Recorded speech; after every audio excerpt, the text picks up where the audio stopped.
Let's start right out. Hey, what happened?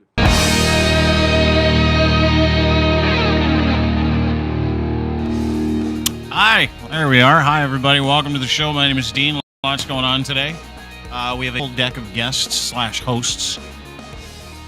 Tons of stuff going on today. New mandates came into effect. Crazy new mandates here in the city of Toronto and across the country of Canada. So we'll get to that because if you're a federal employee and you're not vaccinated, you're kind of fucked, but not all the way fucked, just mostly fucked. Anyway, that'll be fun. We'll talk about what it's going to take for you to get a job in the city of Toronto as well. Evander Kane's in trouble.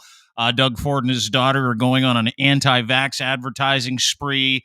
And Carey Price was a bit of a hero today. Well, not a bit of a hero, huge hero. So let's welcome in everybody else to the program. Lachlan Cross, 95.7 Cruise FM in Edmonton, at Lachlan Cross on Twitter. James D. Fiore from Blackball Podcast and blackballmedia.ca. There he is, at James D. Fiore on Twitter. And Ryan Lindley from the Sheeple Shepherd Podcast here at DeanBlundell.com. And wherever you get your fine podcasts as well, including iTunes, Spotify, whatever, his house, Twitter.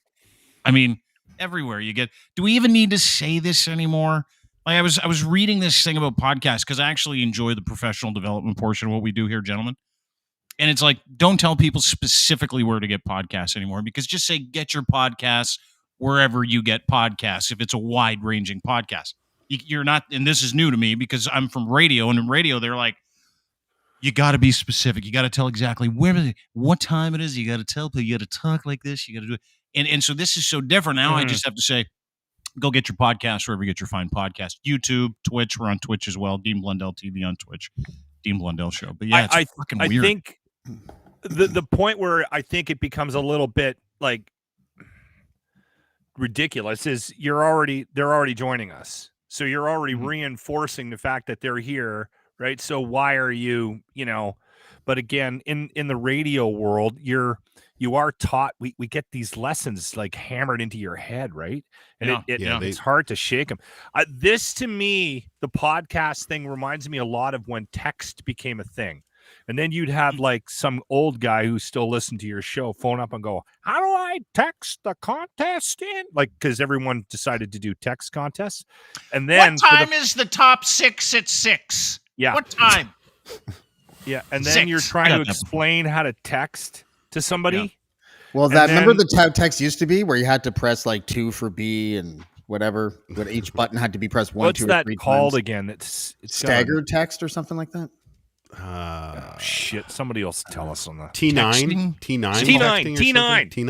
Thank you, Ryan. I don't even know what that is. I thought that was a Terminator movie. I after about a year of explaining how to text to people, I just remember saying, just hand your phone to a teenager and get them to show you. Okay.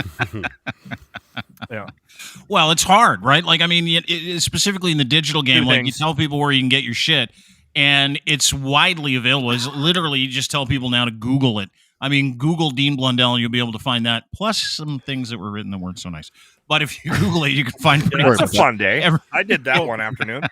Before we came onto the network, we always just distributed ours through Anchor, which is now owned by Spotify, and what they take care of all the distribution. So our stuff goes on Apple, it goes on Google, but I only upload to one platform. So I don't think it depends on who your distributor is hooked up with, I guess. But I know we're Well, not and it depends on on where you put it, because you can actually, like, we can do a show and we can legitimately go and give it to people. We can put it on their phones. That's like how far we've come, as opposed to, remember back in the day when we were doing Radio Lock? You're still doing it. Sorry.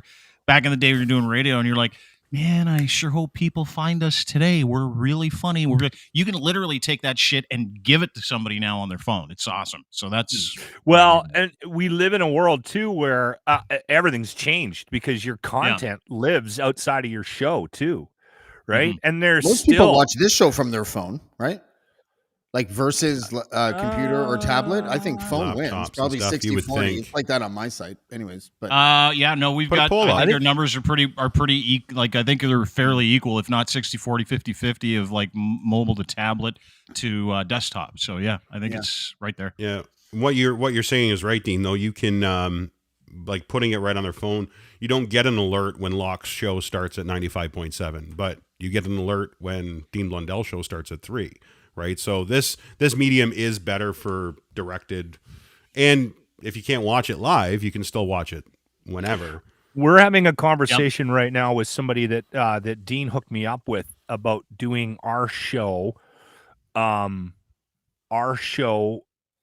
Twitch, and just as soon as we go live, cameras come on in the room, and I had a conversation with him, and I was like, his name's Don. He actually is an old radio guy from Canada. He's down in the States now. He works for Twitch, which is owned by Amazon.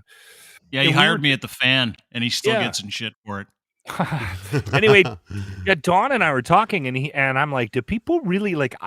We're doing a lot of. When we're not on the air, like I'm cutting shit up and looking for sound effects and I'm doing, editing a phone call. There's not a lot of it's not a party in that room. Grant's writing the news or updating a story that just came in, and Jimmy, we got him tasked with responding to all the text messages, and he goes, no, man, people love that shit. And they love the inside kind of look into the world. Right. So do you remember what happened with Metallica though? There's a problem with Twitch when it comes to licensed content. Metallica did this crazy live show on Twitch once. It was like a big promotional thing. Oh, and they couldn't play their music. They started playing one of their songs live. Well, Twitch has an algorithm that will it'll take notes and recognize it. And then all of a sudden it just plays elevator music over it so that you're not violating a copyright. So I don't know how it would work, if it would be something you could set up on the outside, but it was an entire Metallica show with like Muzak behind it. Like these guys are fucking going for it. Millions of people on Twitch are watching it because it's the easiest way to fucking connect with people, right? Metallica probably blamed Napster again. Yeah.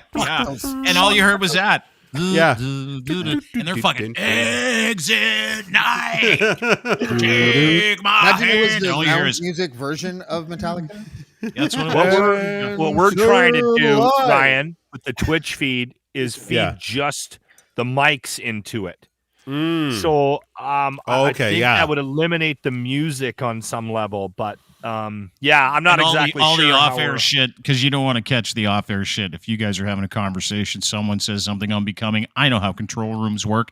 The best stuff's off the air, and it's all the stuff that gets you fired, right? When you want to put it in there, you get fired. Listen to what we were just talking about before we went live. All that shit. I'm not gonna lie, I am a little worried about that because I say some horrendous shit with the mics down. I usually say it when we're on air. If that makes you feel better, I'll just shield you. That's just part of your charm. My realization in that when it came to how radio jocks actually worked was probably in the early 90s. I was like probably 12 or 13, and I called the Hog AM 640, and Jesse and Gene were on there. Jesus. And I can't remember what it was for. It was a contest or something.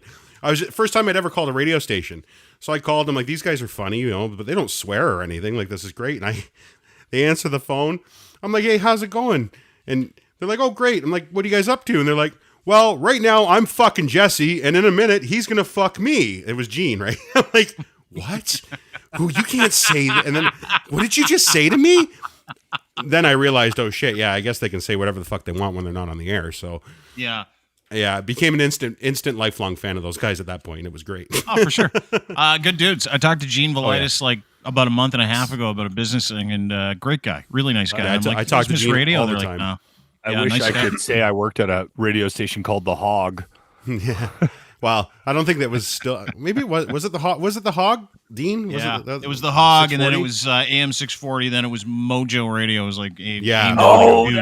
That. I had the lasted a year on my binder in grade 6. Oh, hello. Yeah, they were like the last of the Mohicans as far as AM radio. Them in 6. Yeah, it was. Right? Yeah. Anyway, boys, lots of stuff to get to today. One of the things that kind of took over the day was the news that Carey Price was going to take a break from hockey. This happened today. It was, I think, about 2 hours ago. We got the news that Carey Price is stepping away from the NHL to enter the player assistance program. Probably the most high-profile hockey player to enter the player assistance program. Sorry. What is that? I don't know of anybody with a big. It is a program that is available to all NHL players. I have friends that played in the NHL that went through the player assistance program. And it is basically, listen, if you're in trouble somehow, they open up all the doors to any kind of treatment, and it is all fully funded by the NHLPA. So they've got preferred partners depending on what someone's dealing with. If it's substance abuse issues, if it's mental issues, if it's physical issues, whatever, any addiction or any malady that you might have, the NHLPA absolutely takes care of their players when they're there. When they're not in the NHL and they retire, they do a really shit job of it, if you ask Dan Carcillo and a bunch of other people that are currently suing the NHL. However, this is not about that. Carey Price, through Mark Bergevin today, came out and said, hey, listen, I got to take a break. I got to step away from the game. Of course, this is like, just a few months after really captaining and driving his team to the Stanley Cup final. And they had no business of being there, undergoing surgery in the offseason. And I was shocked by it for a couple of reasons. One is that he's Carey Price, right? It's not like a fringe NHLer with a drinking problem. I was shocked by it for that reason. And the other reason that I was shocked by it today is that he's always appeared to me to be an incredibly stoic and well-centered individual, which really says only one thing to me, fellas. And what it says to me is that Carey Price is like every single other person on this planet that presents themselves to a group of people the best way possible and still has issues, still has problems. And the other thing that it said to me is Carey Price is a fucking hero, like an absolute fucking hero, not just to all Canadians, but he's a hero to all hockey players. He's a hero to all men and women. He's a hero to people struggling. And for him to actually say, hey, listen, I got something going on up here and I can't figure it out. And keep in mind, we don't know what it is. And I'd love to get your opinion. I don't think there's an alternative opinion to this. Is the most courageous move I have seen from a professional athlete in my lifetime. A professional athlete with that kind of mantle. It's just it is a groundbreaking examples of life-changing thing that he did. What was tennis player? The tennis player just recently. That was and the gymnast. There's been examples of it, right? Yeah, where they've just this is different. Yeah, I know there is, but I mean, this is the NHL. These I'm are not hockey taking players, away. right? I'm not taking away what he did. Right. Now, I'm doing everything I can not to make a horrible joke right now because I hate the Habs. Right. Well, I didn't read it that much about this story, but is there a backstory about his own mental health? Like, I mean, he's taking a year off. This is brand new. At the end of the prime of his career, so he probably only has a couple of good seasons left, right? Like, is because he's always been really solid in the off season when it came to, especially going up to indigenous communities and sort of like, helping out his relatives and things like that. So this is just like another chapter of a man who just, I don't know. There's some part of me that feels like he's in his head a lot. And you know how they say broken people can help broken people? I'm not saying he's broken right now, but I'm saying maybe he knows what it's like. And maybe that's why he's doing it, because he's well suited for it. I don't think you're wrong, James. I think you're right. I think as well, anytime if you ever perform at a certain level, like if you're a high functioning individual at doing anything, any kind of a sport, or it doesn't even need to be a sport.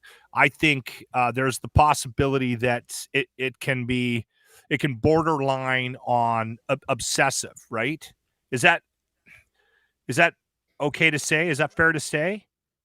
I have think a so. high functioning kid in my family, like a very, very high functioning, and she gravitated towards dance and is in the ballet world. And I've often said, and I'm not kidding, and this isn't meant to be a joke, I think part of the reason why she's been as successful as she is because she's a little bit fucking crazy, like her old man. And I think you need a little bit of crazy to do something that for that long, one, and to do it at a high level. I mean, I think I there's agree. probably some borderline situations there mentally, right? Like, Yeah. We don't really know exactly what the issue is. Like, it could be substance related. Who knows? It could be mental health. Here's what we know. This is from CBC. You can actually read the entire article at deanblundell.com. We put a couple out. CBC says Montreal Canadiens start Carey Price away from the team, voluntarily taking part in the NHL's National Hockey League's Player Association Assistance Program. Joint media release from the NHL and NHLPA Wednesday announced 34-year-old netminder's decision, did not estimate a time for his return, said there'd be no further comment. General manager Marc Bergevin, who, by the way, was excellent in the presser, and head coach Dominic Ducharme provided that update. He started to cry in the middle of it because he feels like shit. The news follows remarks from Ducharme Wednesday that if Price is unlikely to practice before the season starts, he's recovered with an illness not related to COVID-19. Apparently, that would be mental illness. The superstar goaltender was also recovering from surgery to repair a torn meniscus. His wife, Angela Price, put this out. Beautiful. Angela, by the way, a severe and very serious anti-vaxxer, but we'll leave that on the side for now. She says, and I quote, part of the privilege of being in the position our family's in, that we also get to public platform to show how there is and can be a path to light for anybody who's struggling. No matter what is on the line, we hope that we can communicate the importance of putting your mental health first, not just by saying it, but by showing up and doing the work to get better. Carey's showing up for himself and our family and making the absolute best decision possible for us. I will continue to show up for him and our kids and seek out the support that I may need on every given day. And it is incredibly important to us to show our kids that asking for help and letting yourself be supported by others is not just okay. It is encouraged anytime and under any circumstances. That is from his lovely wife, Angela. Yeah. Somebody told me one time, and I don't remember where or in what context, but they were talking about the possibility of addiction after having tried opiates. And it's 1 in 4 have the possibility of being addicted to it. Now, not everybody goes, homeless and loses their house, and you know what I'm saying. There's different levels of addiction, but you know what? That's 25%. Like 1 in 4 people that get put on pills. It's heroin. And you end up having a problem with it, right? It's heroin. Isn't that what it's called? Isn't it called hillbilly heroin? Yeah. Oxys? But look, I'm not going to dwell on this subject too much, and she doesn't watch the show, but my mom has had a prescription for OxyContin for like a quarter century. And whenever her doctor tries to lower her prescription, she ain't happy. And I wish my mom wasn't, doing that. Like, I wish she was weaning herself off or whatever, but I wholly blame the doctors for giving it to her in the first place. It's a ridiculously potent drug. I took 2 pills of what my mom takes. She takes like 5 of them a day or something like, I can't remember what it was, wow. But there were 60 milligram, whatever, time release. And I took 2 of those. Holy shit. That's like, I thought I was going to die. I was like for 3 days watching movies and constantly like didn't know what was going on. I thought hours went by and it was like a second and a half, and I couldn't believe it. Or I thought I'd be sleeping for 10 hours and it was 10 minutes. It's just a weird drug.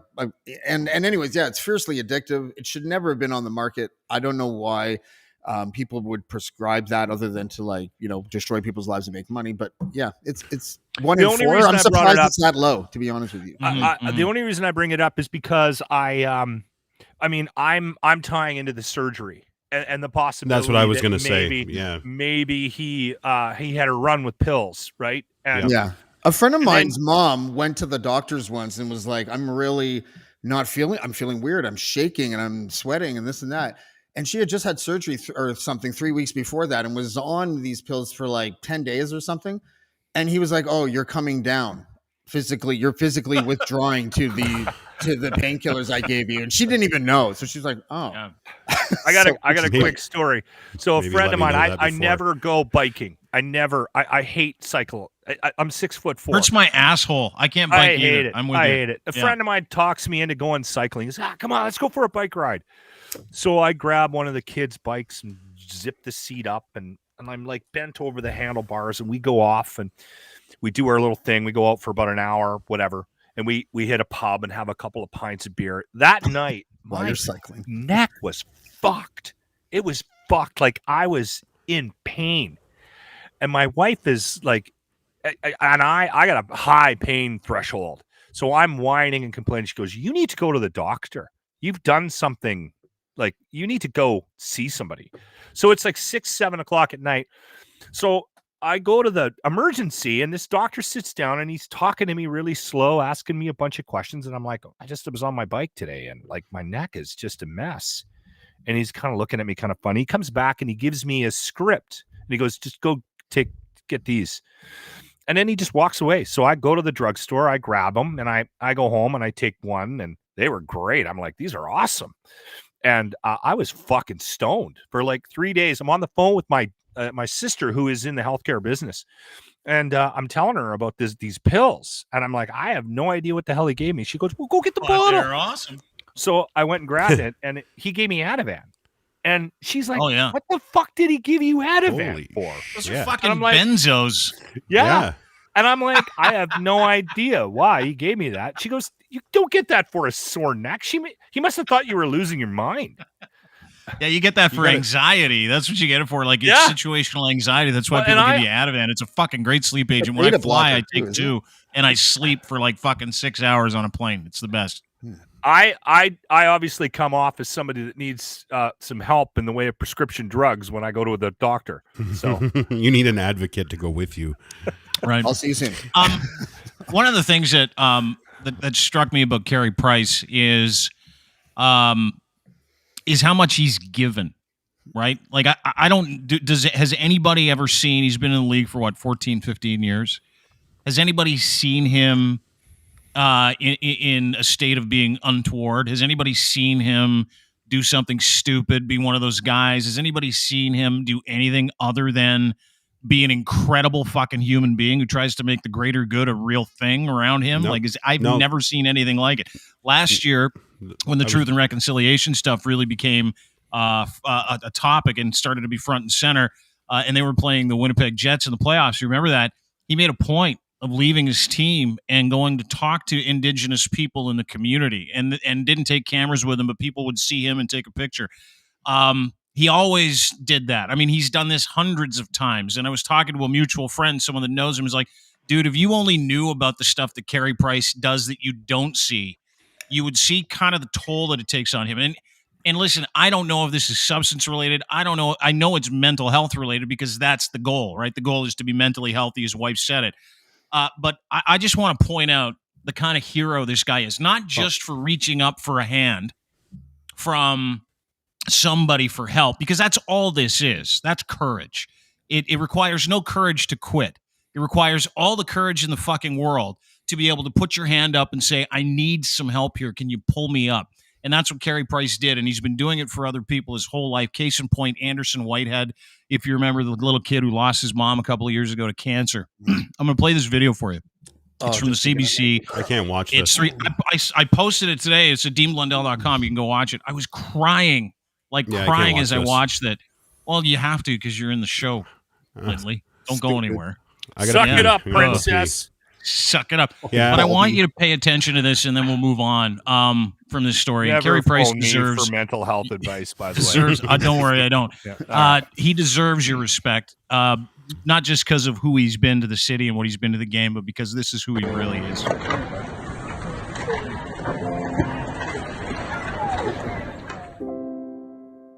And then I wasn't expecting him to come over, but when he came over, my emotions just flooded since it was my mom's dream to meet him, and when I met him, I just broke down in tears. When he hugged me, I felt relieved from all my sadness, and I felt very happy. All my anger was gone since I was angry, because she died. That's exciting. Thank you.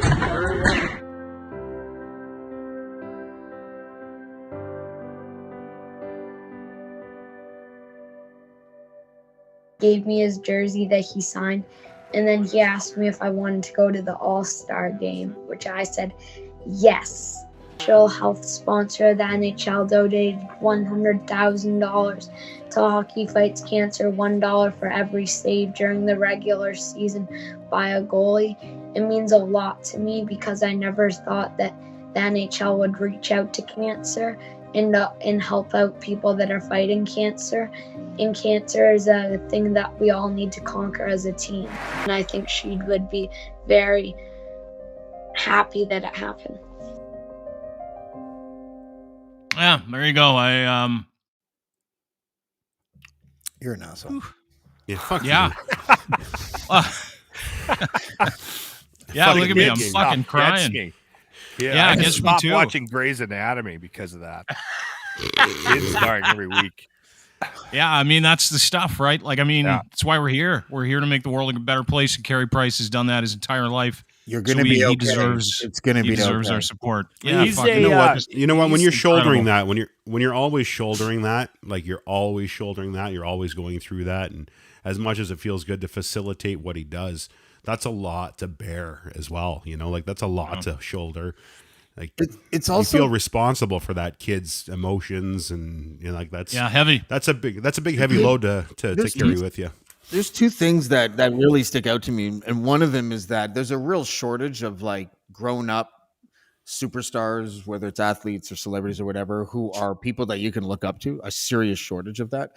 A lot of times it's like drenched in PR, and it's like it becomes a thing that they get paid for. The genuine and the authenticity in what Carey Price is doing is crazy good. And young men a lot of times need to have like a male figure that shows them what it's like to be decent and not just Yeah. a leader, you know, like it's, I think part of the problem is I think a lot of athletes are now hiding a little bit because, and I think in celebrities in general, because you're so exposed, right, with the world. I mean, you're a tweet away, you're a Facebook message post away, you're an Instagram post away. I mean, the world we live in now is so obtrusive that I think the instinct for people is to just go into their shell and just sort of just give what they know everybody wants. And if that's comedy or that's acting or if that's hockey, just hide there and just stay away from the rest of it because the world's very judgmental too. I mean, we were having a conversation about Connor McDavid the other day, and of course you automatically start comparing him to past superstars, right? And one obvious comparison would be Sidney Crosby. And I don't know if you guys remember, but we were all pretty harsh on Sidney Crosby when he came into the league because he was whining all the time to the refs, right? He was fighting for that respect that he now has in the league, right? And as fans, we were all pretty hard on him for being that way, right? And now you got another kid coming up in the league who never says a fucking word. And now why are we judging Connor? Because he doesn't say anything, right? Like everyone's in Edmonton, everyone's like, we're all very impressed with what he has to offer when he steps out on the ice. But when you're talking about what he does in the public eye, everyone's kind of like, why is he so, withdrawn? Why is he so quiet? Why isn't he more animated? Because it's in the public eye. It's in the public eye. And because one of the things that stuck out, and I think Justin Trudeau's brain trust should go and talk to Carey Price, is when the announcer or the narrator or whatever was talking about how no one even knew that he went. Or was that Lachlan? Was that you? Whoever that was. No, it was me. Yeah. Right. Yeah. And that's what was like that's what most people are impressed about. If they were to watch that, there would be a few takeaways, but one of them certainly would be that they didn't call the press and do a big PR thing with it. They just went and people had to hear about it because a random person who's just an average Joe or whatever posted it onto social media, and that's how they knew he was there. That is like so much more valuable than the world's greatest PR. Absolutely. And not only is it valuable, it's authentic, and it doesn't, and it's not something that you're trying to orchestrate. So it feels genuine, I feel sincere. Yeah. And I think that's it's a fascinating kind of thing, because if anybody's ever suffered from, any kind of mental malady or gone through something where they're like, I don't know what end is up, and I'm the first guy to put my hand up. I love talking about the subject. I love working with people when it comes to, finding themselves or their purpose or a reason and the ability to manage life. And I say this all the time, is that the real key to life is, truly understanding the objective reality that you live in and being able to manage your response to an unmanageable world. And you take a hockey player like Carey Price at the age of 20 and you throw him into Montreal, which is the fucking soup kitchen of hockey other than Toronto, right? And then he goes and does that for 14, 15 years. And he hears about how he's never won the cup. And he goes to a cup final. And then you throw on top of that, the genocide of his ancestors last year that was front and center. And then you throw on top of that the daily life he's got to lead, just being a father of 3 kids and a husband to a partner, and then all the business stuff that he's probably involved in and how many hangers on he has. And I can tell you this from experience. There's a point in time when it catches up. There's a point in time when it catches up, and all your coping mechanisms, which for me was booze, or just, as you pointed out, Locke, hiding. Absolutely hiding from the world, because I didn't want them to see me in that state of fucking panic. I didn't want people to see me in, because I thought, if I feel this way about myself, how are people going to look at me when they look at me, right? And the perception that other people had of me was way more important than how I felt about myself. And I really had to figure that out. And I've been fortunate enough to be able to, afford, and so is Carey Price, to afford that opportunity to have the support and be able to fucking get healthy mentally and learn about what it's like to live a decent life, and learn about what these tools are that we all need to be able to get through these hard things, these obstacles, because that's what this is, right? That's what it is for all of us. These are obstacles that we have to fucking manage, and we can't manage them unless we get the tools. And I can tell you that's exactly what Carey Price did when he put his hand up and said, I need some help. He needs help because he needs tools, and he doesn't have them right now, and he's going to go get them. And he does. All of us have to. And it's a good reset for, especially for somebody like me. And I, because I am in the middle of something right now with a friend of mine, and I do not have the capacity to deal with this shit. I don't. So, so I'm harsh, right? Like I am the suck it up, fucking, deal with your shit. Rub some dirt on it. Well, you got a cocaine problem? Walk it off, bitch. Just stop doing it. It's definitely, this is odd timing for me, because it's definitely something that I think we need to sit back and take stock of how not only are we dealing with ourselves and our own mental situations, right? Yeah. And our own coping mechanisms and the impact that has on our day-to-day lives, Lachlan, daily drinking, and also how we interact with friends that might need a little bit of help, right? Yeah. And you know what? I'll tell you something. The fastest way, and this is a fact, this is a scientific evolutionary psychology fact. It's a fact from evolutionary psychology.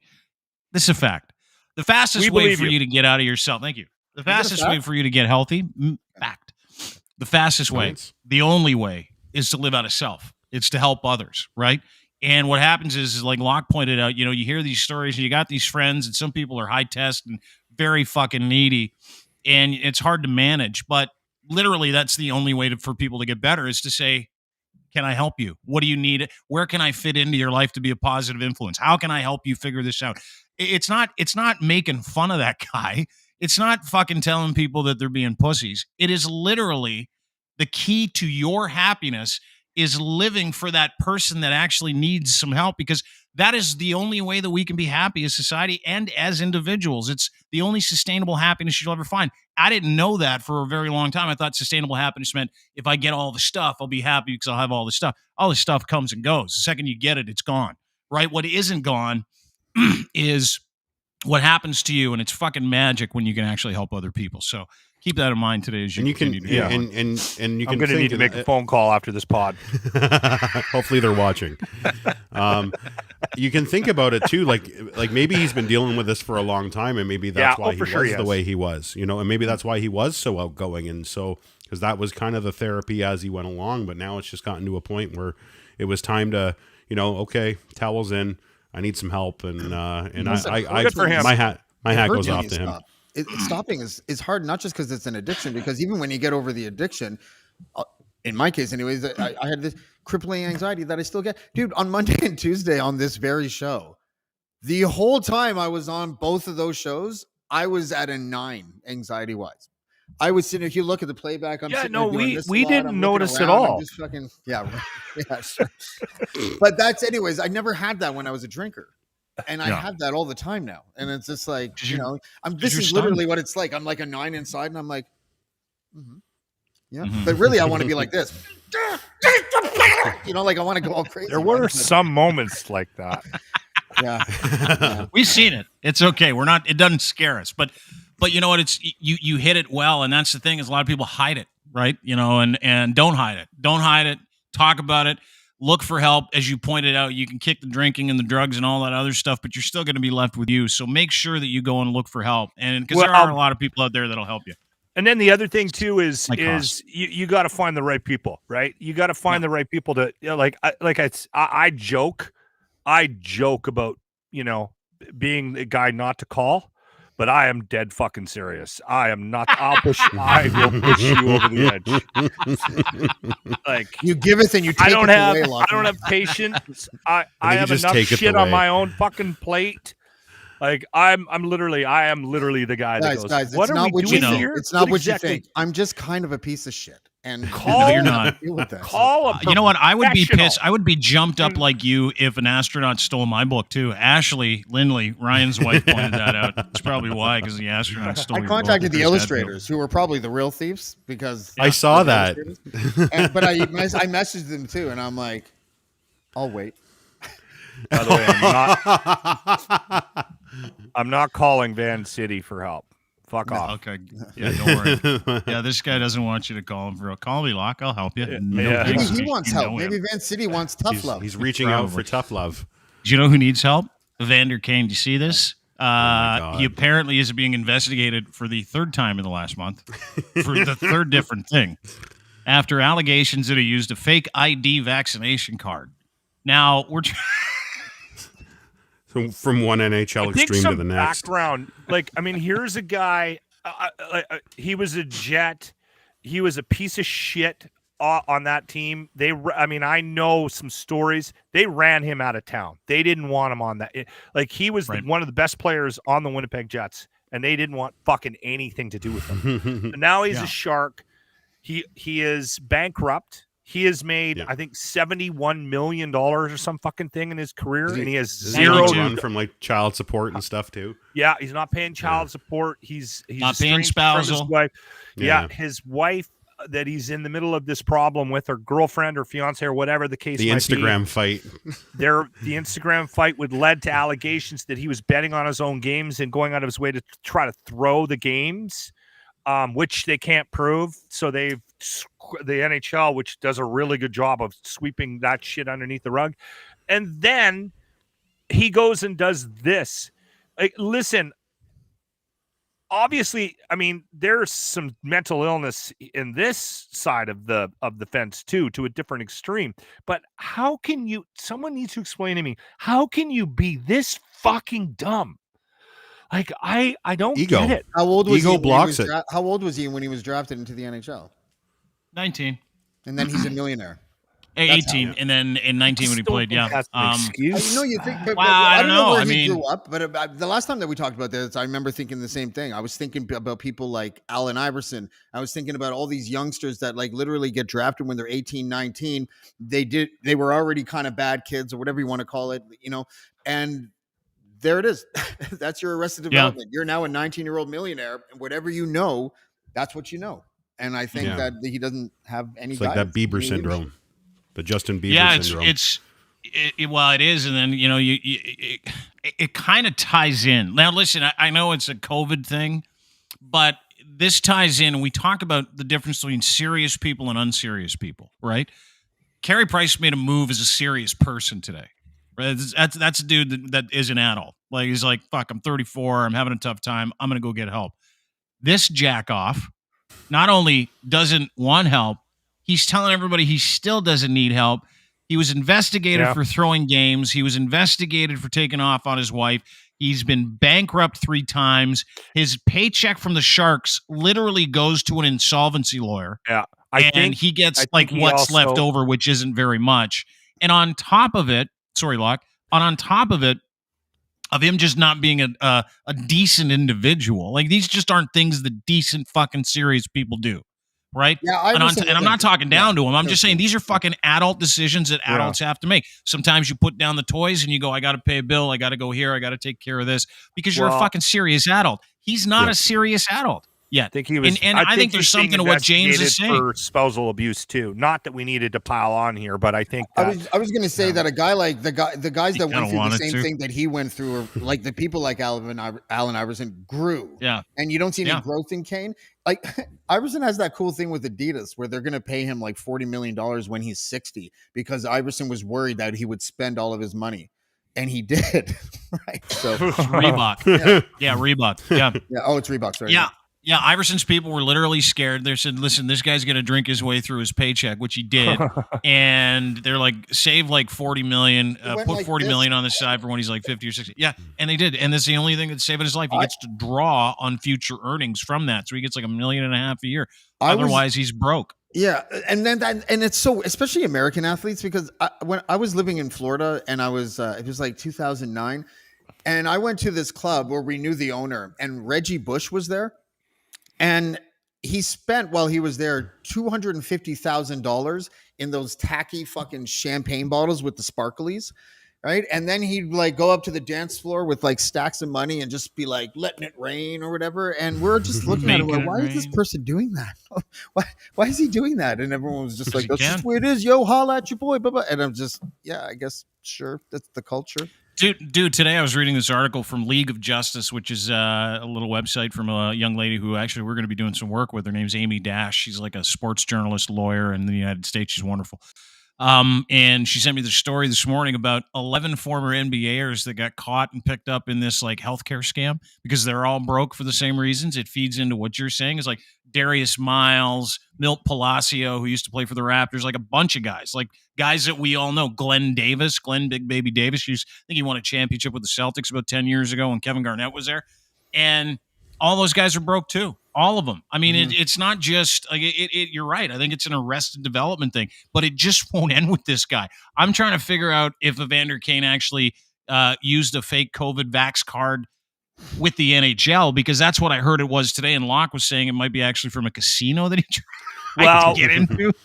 We heard it was a casino, and that may have been a joke because of his gambling problems. Yeah. Right. Yeah. But yeah. He's just, I don't even know what to say. He's just an idiot. Nothing. Like, it's just fucking funny to watch. As soon as that picture came out with him with the stacks of money in Vegas, I instantly wrote him off. Like, me too. I was just like, you're an idiot. And so, you know what?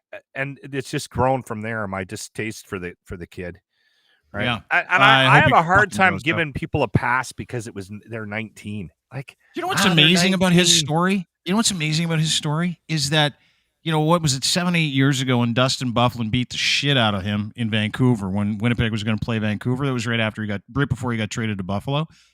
He didn't change. Goes to Buffalo, racks up a bunch of debt, still does dumb shit. He doesn't change. He gets sent to San Jose, signs a new deal, totally bankrupt, buys a bunch of houses, gets in trouble with the law, in trouble with the NHL, in trouble with banks, in trouble with casinos. He doesn't change. All this stuff fucking comes out on Instagram. NHL investigates him, doesn't change. Bring it to today. A couple days ago, he hands in a fake vaccine certificate believed to be the NHL. His employer. He's still, like, most people have these things called rock bottoms. Oh, yes. He's void of a bottom. That's a deep hole. It's the only thing that changes some people is that rock bottom, but he's like devoid of like a floor. I've never understood how some people too continue to get away with stuff. I mean, I've got lots of stories in my life. Like I worked for a company in town. I lasted 16 months. They shit canned me. Now, listen, I sour grapes. I can sit here and tell you all the reasons why they shouldn't have fired me. They hired a guy who everyone knew was a raging drunk, like raging to replace me. Right? Wow, you were really bad.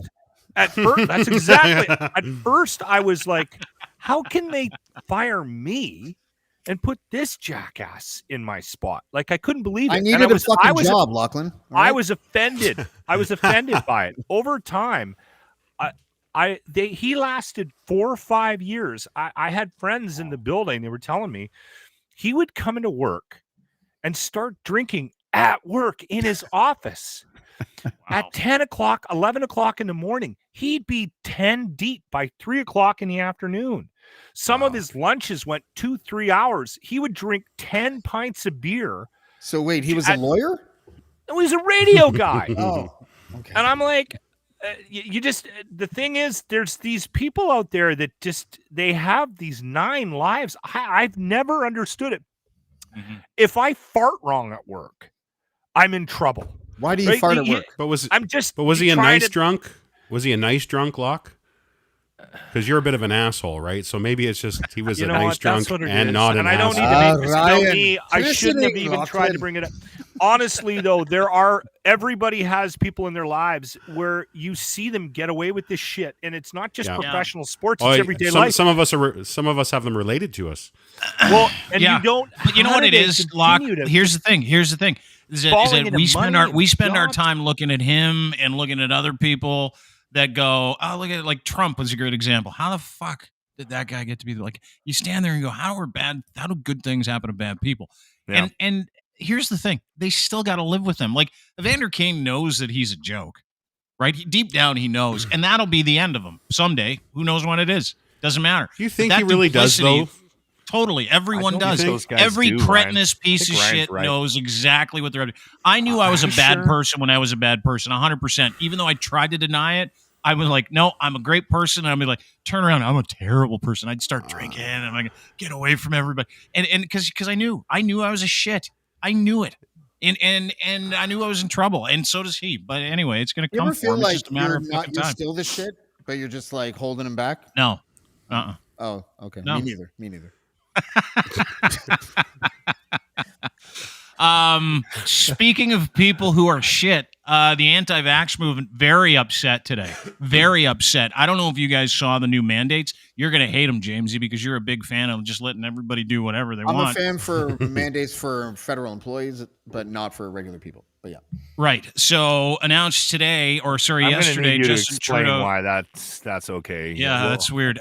Justin Trudeau announced that federal employees, all of them, contract or otherwise, have to get vaccinated or they're gone. That includes the military, the RCMP. That includes an accountant, a forensic accountant who works as a contract worker on behalf of CRA. That includes everybody.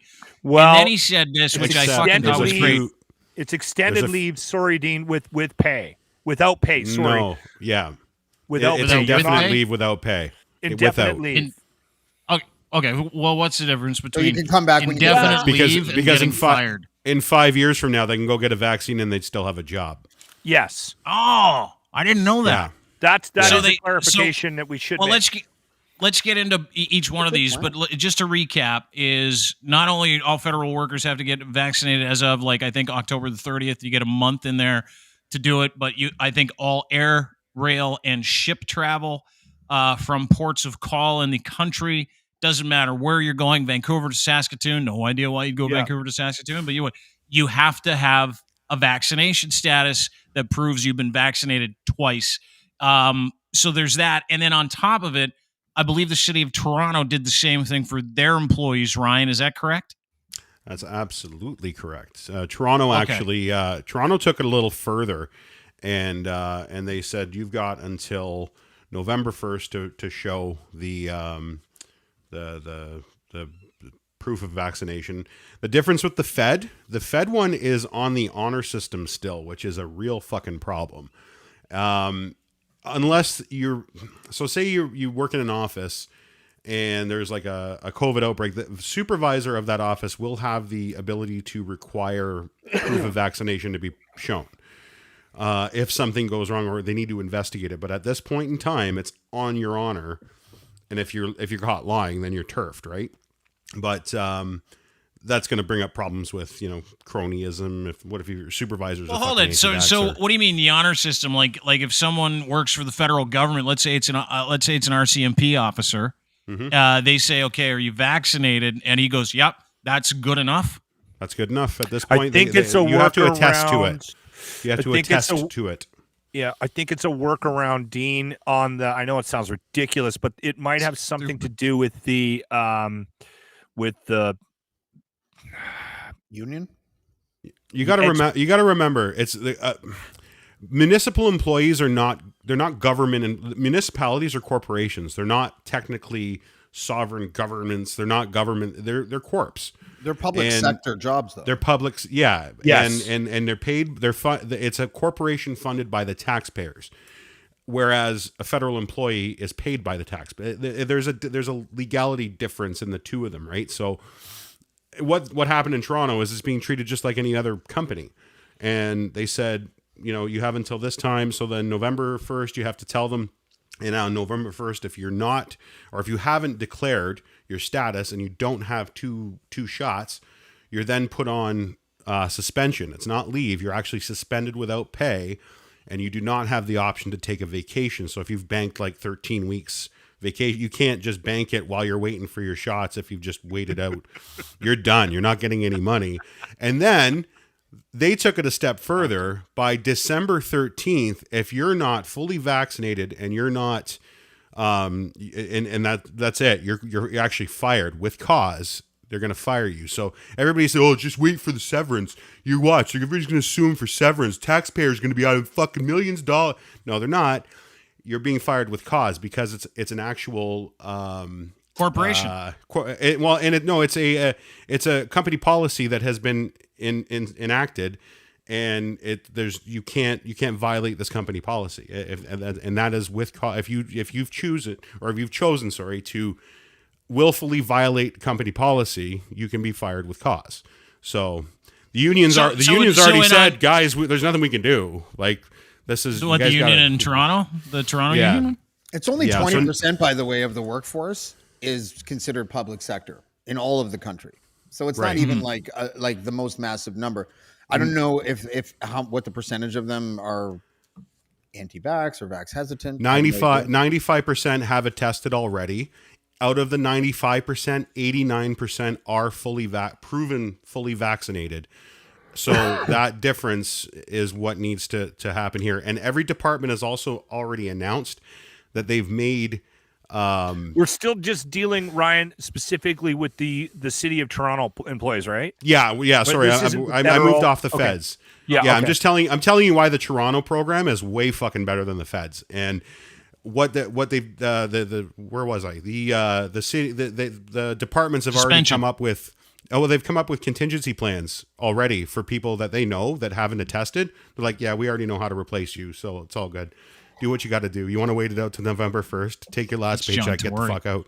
So if you're looking that's my boy John Tory. He puts up with no shit. I know him very well. Well, he's a wonderful guy, and he is not putting up with everybody's shit. I'll tell you. Yeah, he has cut his hair. Yeah. Oh, good. The other thing is, I mean, the thing that needs to be said out loud, because there's going to be some pushback on this, and I think there's that guy out there, we all know him, our neighbor or family member or whatever, Terry, who is like, this is a human rights violation. What are we, Nazis? You Nazis? Like, they're the ones that are going to be saying that they're going to sue. And like one guy I told you about that says he's going to sue Denny's for a human rights violation because they wouldn't let him into their, his case is going nowhere.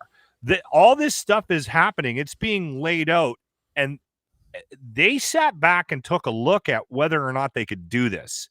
And, of course. And they looked at the law very closely, and there's going to be no recourse legally for any of these employees, federally or provincially, or even in the private sector when this rolls out massively into the business sector outside of the government employees. And it's hilarious. It's hilarious watching these guys say we're going to mount this thing and we're not going to, like the anti-vax crew, because if you're smart enough to be able to read and you can understand the legal pundits that weigh in on this stuff, None of them have recourse. None of them. Zero, according to Health Canada, Well, according to the Emergency so Act, according to every single thing that they've triggered to get to this point.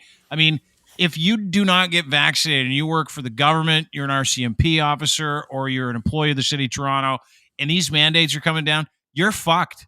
Like, you're totally fucked. You're fired. You're actually fired. You're not. Well, you're not. And the other thing too is I just heard through the grapevine that the unions are also backing this up. They're telling their employees, because even with the announcements, there's been a flood of complaints to the union, right? In Alberta, federally and provincially, about even the conversation of these mandates. And my understanding is that the unions are supporting the business side of it, and they're saying, you know what, you guys, you're fucking, we're not going to back you on this. Toronto's union said, we will obviously defend you to the best of our capabilities. They're not going to abandon you, but that doesn't mean they're going to get you anywhere. They will represent you right up until the end of them saying, yeah, well, this is where we're firing you with cause. And the union's going to look and say, Terry, this is why you're fired. Probably their insurance. It's probably their insurance company more than anything else that is telling the union. Listen. Yeah. That's happening in a lot of industries. Sorry, Ryan, go ahead. I'm still really twitchy about the whole idea of forcing people to get vaccinated. Nobody's forcing you to get a vaccine. Nobody's forcing you to put a needle in your arm. It is an ultimatum, but like the only reason I agree with the mandate for federal employees is because look, if you're going to take a job and take a paycheck from the government, and the government has a certain policy, you're on team government. I don't know how else you can like square that. If you're a podcaster and they want to force a vaccine on you, it's a little different.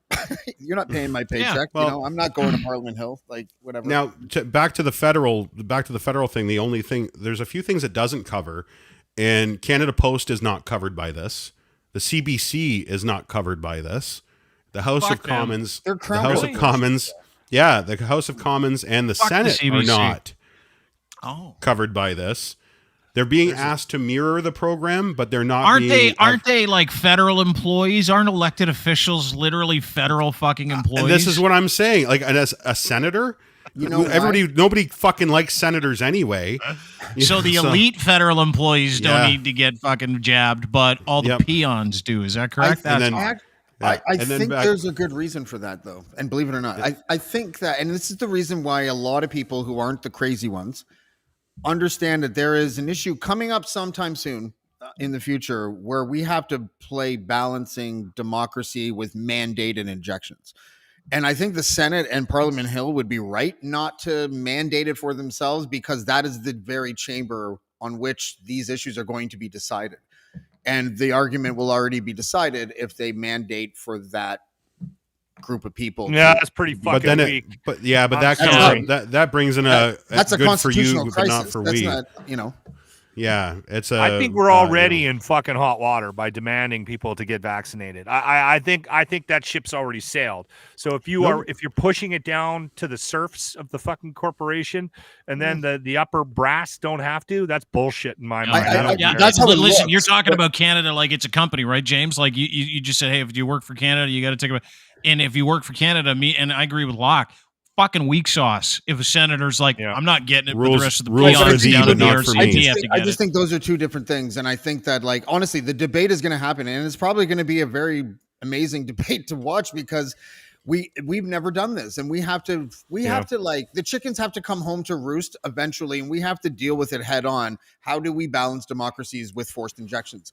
And that is going to be the question. And I think the people that decide that, if they mandate the vaccine on themselves, then there won't be a debate, because the very people that are arguing against it will have the vaccine. Doesn't make any sense. I just think they have to I don't get that argument. I do see what he's saying. Like, from a democratic standpoint, James has got a point.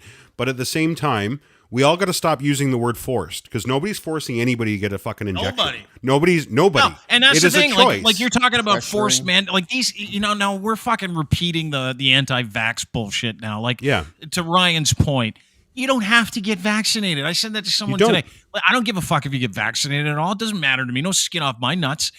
You don't need to be vaccinated to work at DeanBlundell.com. You don't even need to have a fucking high school diploma to work here. So it's not like I don't care if anybody's like, God. what I care about, yeah, you're welcome.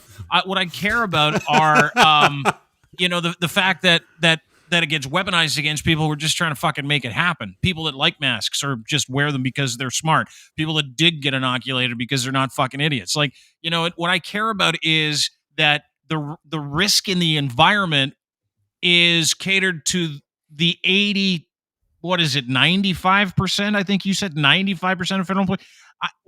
You can't have 5% of the population in your workforce dictate how you fucking live. The 95 do. That's called the greater good. It's super easy for me to understand. Should be easy for everybody else to understand.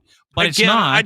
And no one's telling those people to get vaccinated. You can choose to go and do something else. Yeah, but meaning of the word mandate. You call it a choice. We're going to take food off your table. We're going to take food off your table, or you can get vaccinated. I mean, that is kind of an ultimatum, and it's kind of forcing you to make a decision. It is forcing. You're forcing your employees to do something. It's not a force. Disagree. It's not a force at all. Okay. Maybe it's a bit of a. So the kidnapper goes, in the definition of mandate. We're mandating it. It's actually you're forcing something on somebody.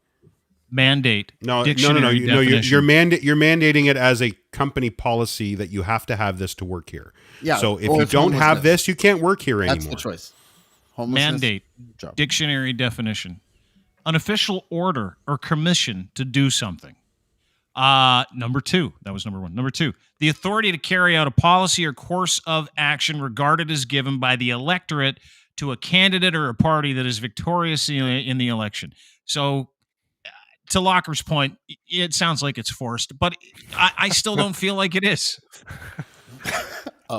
We're biased though, and don't get me wrong, we have a bias because we've got more than fucking 5 brain cells in our fucking head, and we got vaccinated when we could, and some, like James said, it feels forced, and Emily in the comments says it feels forced. You're right, it feels forced, but you know what?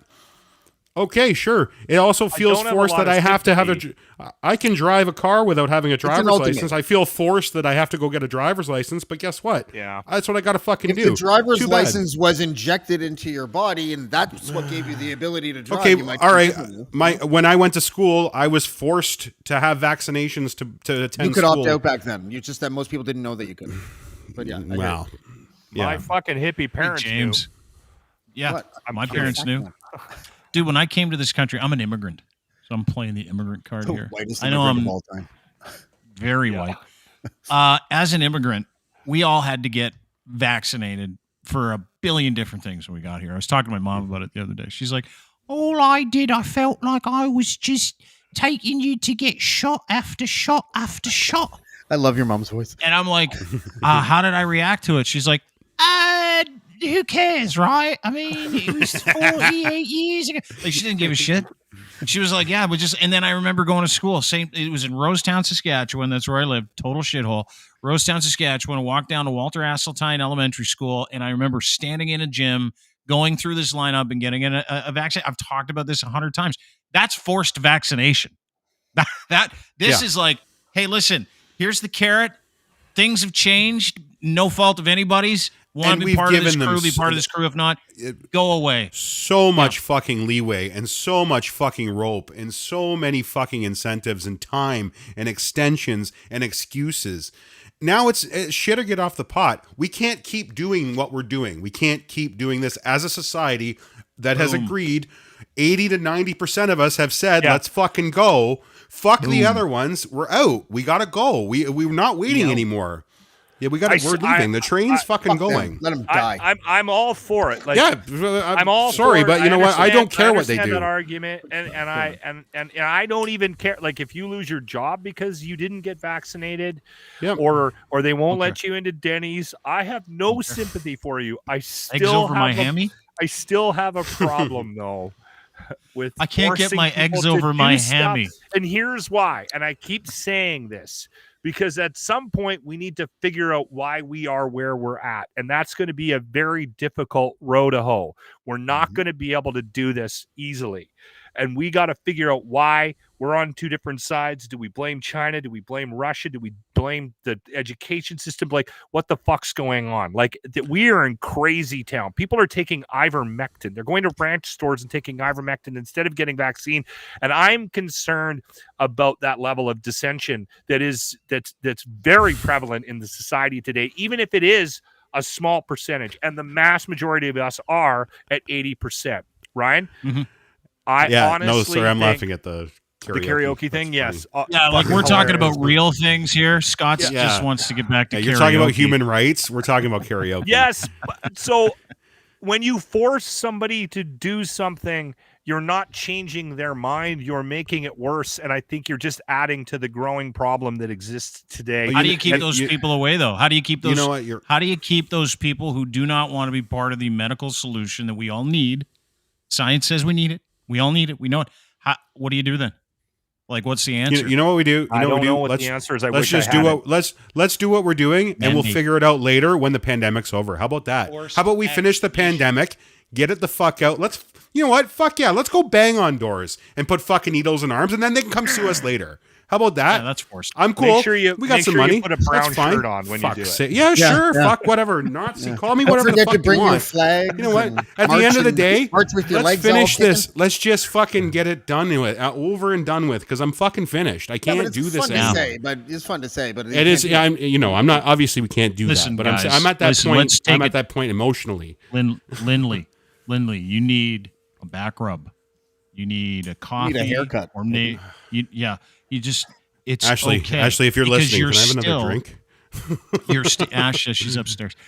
You're still nowhere near as angry as this guy, who I don't know if you saw this. This video. was the segue, by the way. I was trying to top Dean's segues all week. Angry Ryan. No, you weren't. Segued into Dean. Do you remember? It was like, I think it was like Tuesday. California's like, hey, guess what?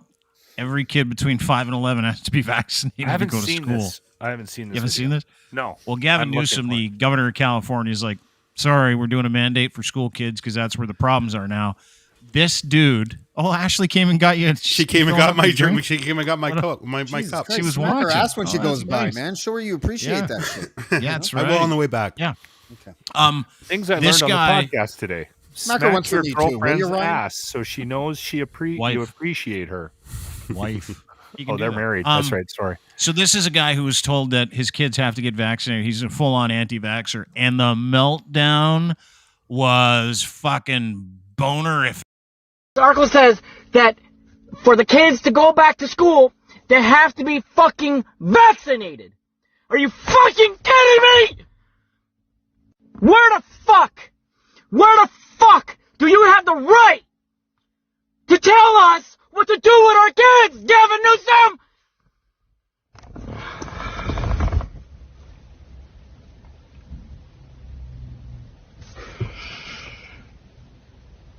Fuck!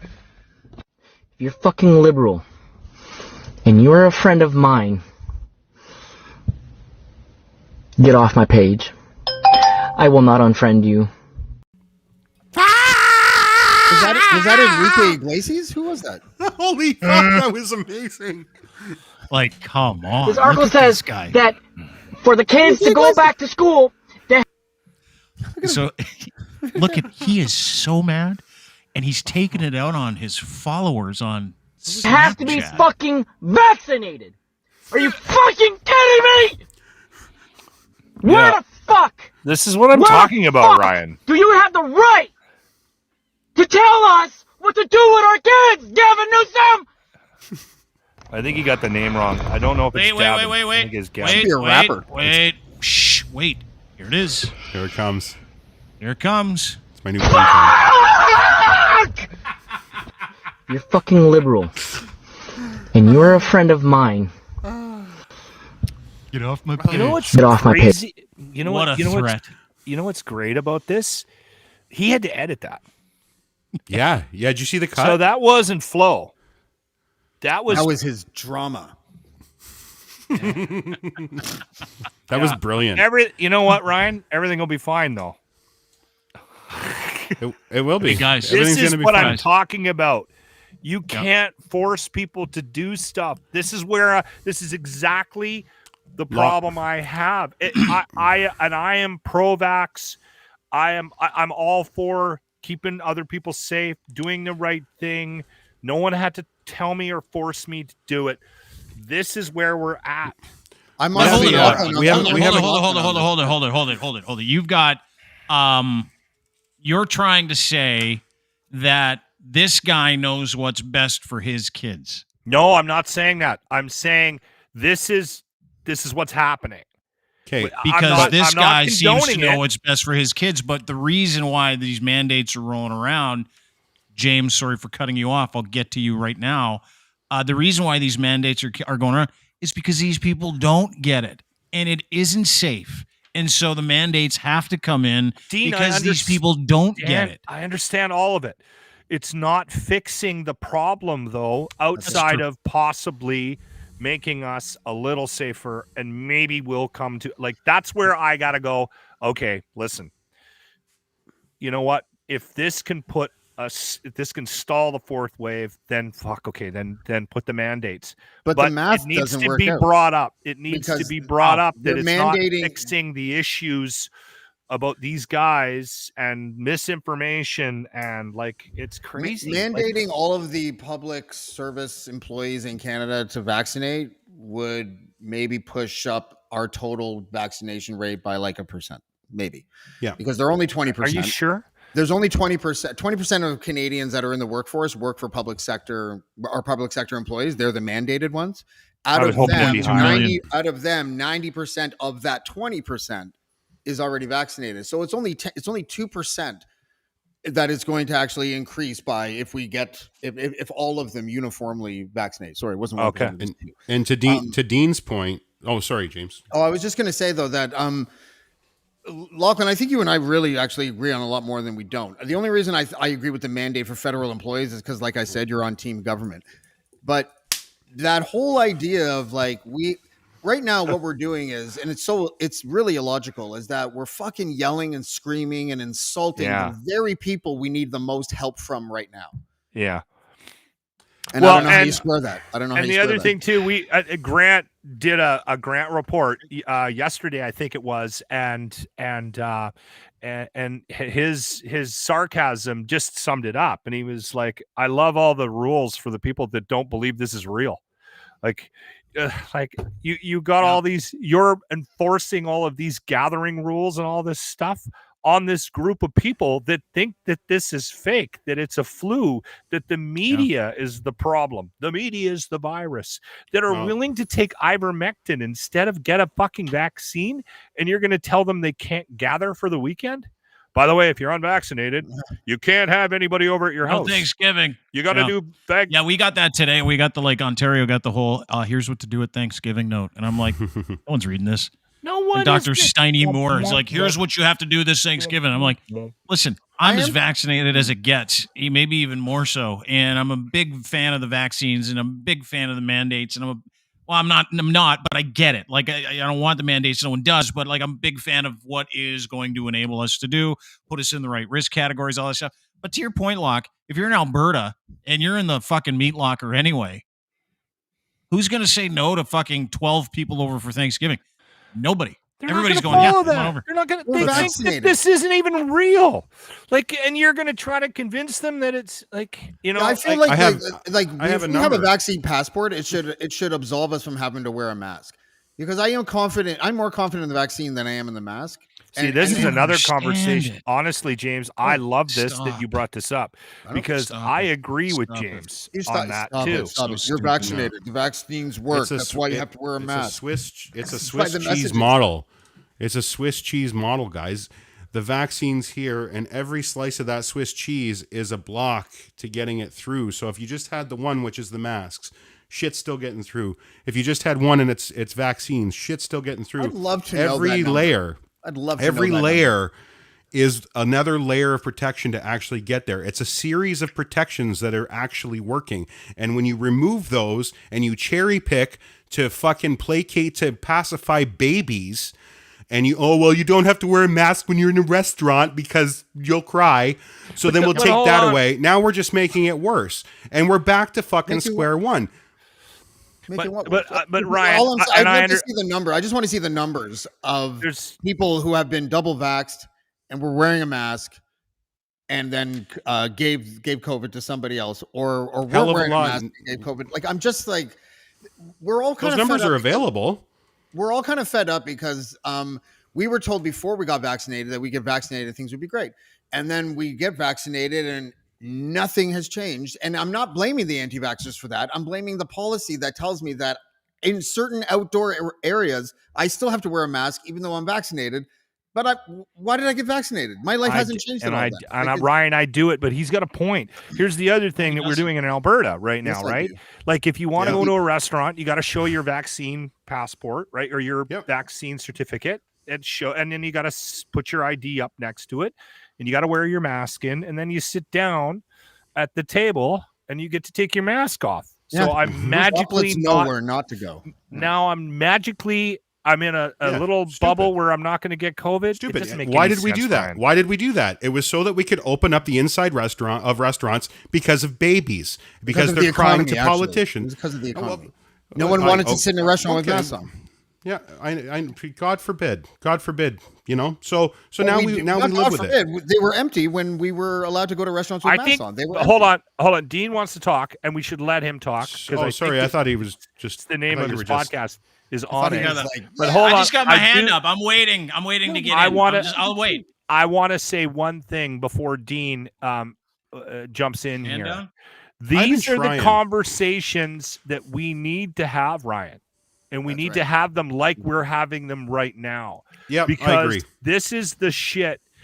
Like, we're all on the same fucking page here with where we're at. We're all fucking vaccinated. We're all trying to follow the rules, but there's so much shit that we need to. There's the waters are so fucking muddy with how this has all been laid out, what we've done, when we've done it, like, all of these conversations need to be had. Unfortunately, you can't have them because you got that guy on TikTok, like, and he's your neighbor, and he's fucking losing his shit in his fucking Camaro. Right? We have to stop. We have to stop pacifying the anti-vax rhetoric and trying to answer their questions when it's just a fucking circle. It's a big circle when you try. Sorry, Dean. And now Dean will tell us what he thinks. My turn. Fresh. Yeah, it's your turn. Thank you. You're up. Thank you. We wear masks even though we're double vaccinated because it's an extra layer of protection. That's what the vaccine is. It is not a cure. It is a level of protection that protects you against all variants up to 80%. There's still a 20% chance you get it. So what do you do with that other 20%? You wear a mask because you want to increase the possibility of you, A, not getting it, and B, not spreading it to a loved one or a family member. So when people say, I don't understand why I still have to wear a mask, I'm double vaccinated, it's because they don't understand that this isn't a cure. The vaccine is not a cure for COVID. The vaccine is a level of protection that prevents you from dying and spreading it. And if you if you have a mask on, you're 4 times less likely to get infected, no matter if you were inoculated. I don't know if that's true. I think it's that you're 4 times less likely to give it because the mask is for other people's protection. You are 67 times less likely to give it if you wear a mask. You are 4 times less likely to get it. I have done the math. I have read the studies, and I'm trying to explain to everybody here that this is a great conversation, and you're right. We need to have it. Yeah. But when we insert, why are we still wearing masks? Guess who gets off on that and jerks off in their mom's basement? They run with it. They run with it. They have some not the first time they've been the subject of someone's masturbation material, dude. James and I aren't talking about whether or not we wear a mask. It's about some of the situations revolving around the masks that I'm questioning, right? Me too. Like, if you're outside, I don't know if you need a fucking mask. You don't listen. You don't need a mask if you Can I just say that at work, where I make, by the way, and laminate vaccine certificates for the people of Barry's Bay, we have a glass thing in front of me. We have a glass thing in front of me, and the policy is that I don't have to wear my mask behind that thing. But I have a coworker who's like, James, if it okay with you, I think I'd like you to wear the mask when we're working. And I'm like, yeah, sorry. I mean, you're gonna have to get the board to change the policy because I'm not fucking putting on my mask at work when I'm sitting here for 8 hours fucking in the prison library telling Brooks not to do it. Like I'm not fucking gonna do it. Such a dick. I love you, James. Sorry, Penny. Love you. Hot move, dude. Sorry, Penny. I had one. Somebody told me to wash my hands after I stuck my finger in my ass, and I was like, "Why? Yeah, it's my not ass. the same as not wearing a mask. It's my finger.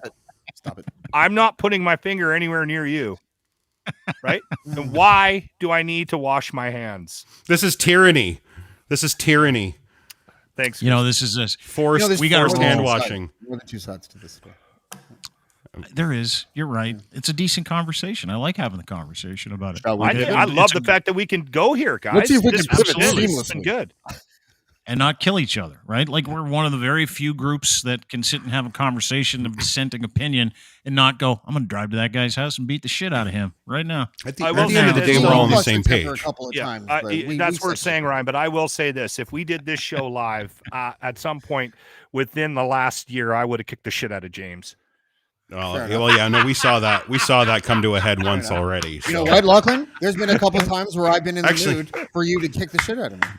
That's when. Actually, I remember. I distinctly remember Dean trying to raise his hand during that conversation too. No, that one I just sat back and went like this. Yeah. But you know what? It's good. We all got to have these conversations, and I appreciate everybody contributing to it. That is Ryan Lindley from the Sheeple Shepherd podcast is where you can find him anywhere you get your podcast. You can also read his tremendous article on what it's going to take for unvaxxed people to get a job at the city of Toronto. The answer is nothing. You're fucked. You can go to deanblundell.com for that. That is James D. Fiore, blackballmedia.ca. Download his podcast and also join him at deanblundell.com. Or blackballmedia.ca. That's where you can find all of James' stuff. If you're just a James guy, if you're a Lock guy, you can find my friend at Lachlan Cross at Lachlan Cross on Twitter, 95.7 Cruise FM in Edmonton, host of the Locker Room, the morning. I follow everybody back, by the way. I don't, but Locke will. I just don't like having my timeline gummed up with people going, I made a delicious souvlaki tonight.